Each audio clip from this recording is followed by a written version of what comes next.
Alright, what is going on, guys? So, for this edition of Nonsense of the Week, it goes to these people that are simping over a guy that most likely, in my opinion, is a sex offender.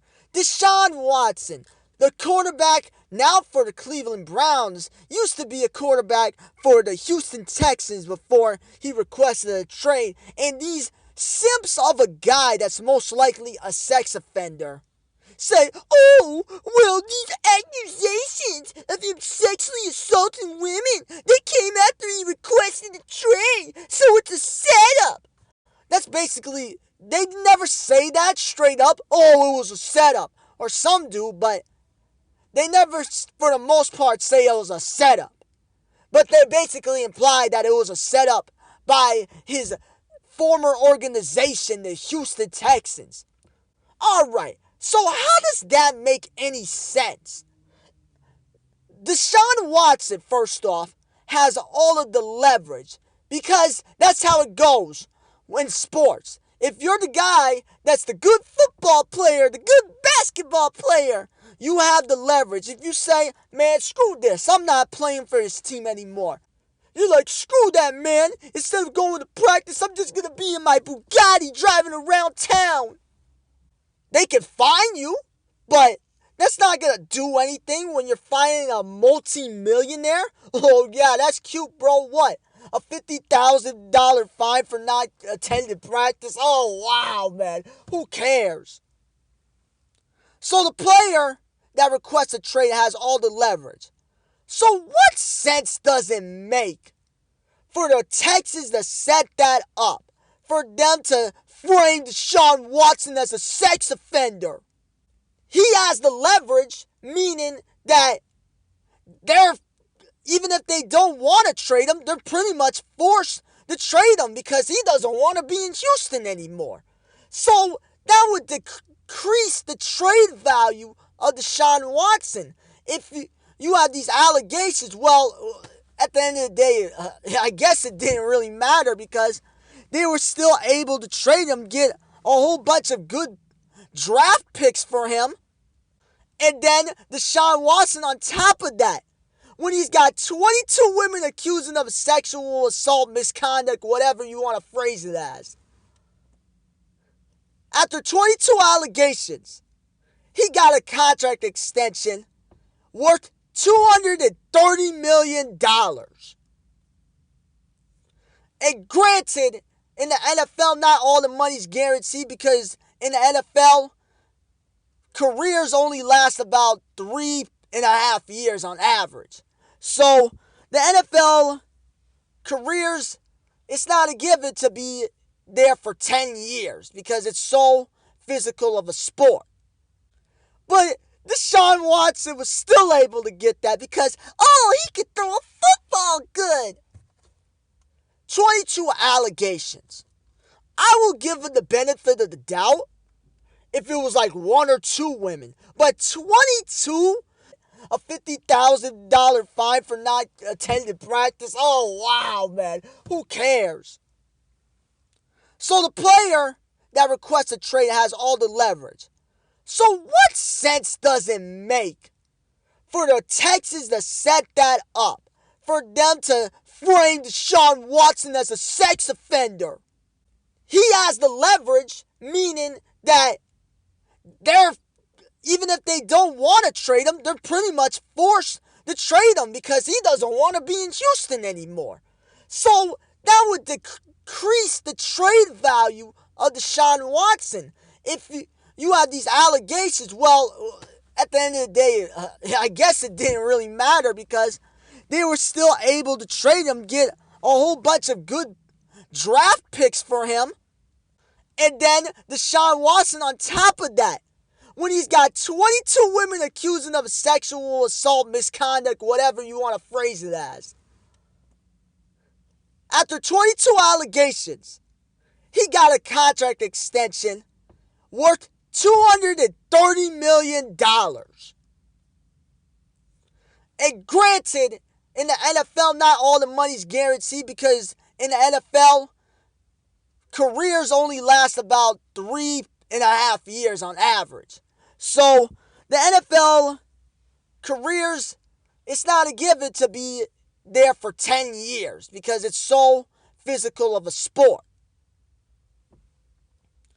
But Deshaun Watson was still able to get that because, he could throw a football good.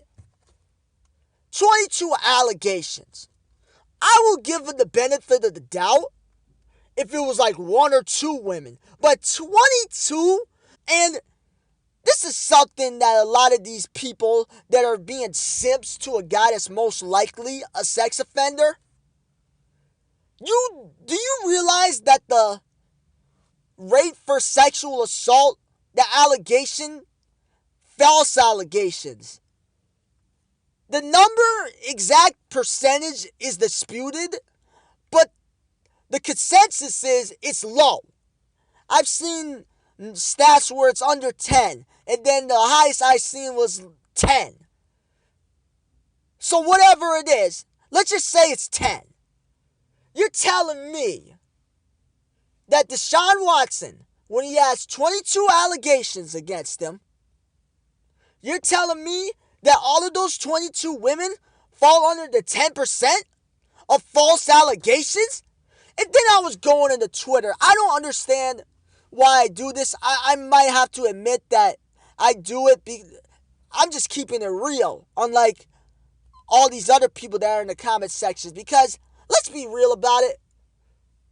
I can't be the only one. But aside from expressing how you feel when you type a comment, you want to have like that moment where you completely own a person, where you completely make them look so foolish for their logic. But it's like talking to a wall at most points, because even if you actually do own them and someone from a neutral stance will say, the whatever kid owned this dude on the Twitter comments, they won't think that. They'll just keep on responding at every point. They always have something to say back. Whatever. And then somebody, when I was saying that there is no way that Deshaun Watson is innocent, that all 22 women lied on him, when the false allegation percentage is at most 10%. But someone was saying, it's because he's a black quarterback. I'm paraphrasing. But, he's a black quarterback. They don't want to see a black man to shine. When did it become about race? Okay, so Cam Newton, black quarterback. Lamar Jackson, black. Patrick Mahomes, he's biracial, but he's part black. Russell Wilson, they're all black quarterbacks, but I've seen none of them even have one sexual misconduct / assault allegation against them. But these simps want to say, he's getting framed, he's getting set up because, he can throw a football good. Same thing what happened to OJ. He can run the football real good. There's no way he killed Ron and Nicole. Just because they throw a football good, shoot baskets real good, doesn't mean that they're a good person. That's what these people fail to realize. And one of my favorite points, I absolutely love it when people say this when it comes to sexual assault / harassment allegations. Why didn't they tell it when it happened? Do you not know how trauma works? A lot of people, when they deal with something like that, some people are in denial or try to downplay it or talk to themselves in their head, say, it was my fault for what happened. I should have not dressed as provocatively. I led him on or something like that. So there's that. And then they might not have even realized, like with a pedophile, for example. Let's say this 36-year-older takes advantage of a 13-year-older. Girl might think, this guy just really likes me. And then 5 years later, when she becomes 18, she realizes what happened to her, and then she gets scarred because of it. Do you not know how it works? Sexual assault is one of the most underreported crimes in the country for a reason. Because, first off, it's very traumatizing to try to even just talk about it. A lot of people don't bother to, let's say, go to the police because it's like they have to relive that trauma again. And sometimes denial is their way of coping with it. Try to act like nothing ever happened, instead of trying to get the justice they deserve for what happened to them. But these people don't want to think about that. It's just Deshaun Watson, the good football player. Shut up, man. And then people talk about, oh, innocent until proven guilty. Well, yeah, that's true. But when you're dealing with 22 allegations, it's hard for me to believe that you're innocent. Oh, he was ruled not guilty in court. Well, just because he's ruled not guilty doesn't mean that he is not guilty. Really, a not guilty verdict? Sometimes it doesn't mean that. It just means they couldn't find enough evidence to prove within a reasonable doubt. That is something you need to realize, you Deshaun Watson simps. A reasonable doubt means that if there's any doubt whatsoever, you have to say not guilty. You have to be absolutely sure that Deshaun Watson is guilty. And the lawyers did their thing. His lawyers did what he paid them to do. And that's normally how it goes. Unfortunately, when there's a sexual assault, sexual harassment allegation, and there's really no evidence of the said incident, it just becomes his word versus her word. And normally, the person who has the better lawyer is going to win the case. And that is what happened with Deshaun Watson. Deshaun Watson's a multimillionaire, and he's getting even richer despite having 22 allegations against him. $230 million. Well, it's not guaranteed, but still a lot of money, regardless of how much guaranteed money he's going to get in that contract. And even though it's not evidence like a tape of him doing an alleged assault, this might not be actual like evidence such as on that level, but the fact that 22 women accused him of something, to me that shows a pattern of behavior.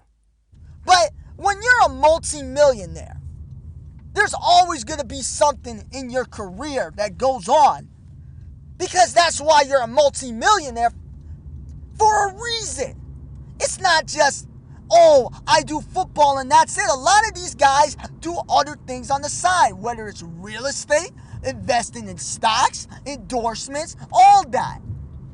So there's probably, if you want to use that argument, there's probably a timeline that intertwines with an allegation. Oh, this happened after Deshaun Watson got a Subway endorsement. So get out of here with that. And yeah, now I'm going to say it.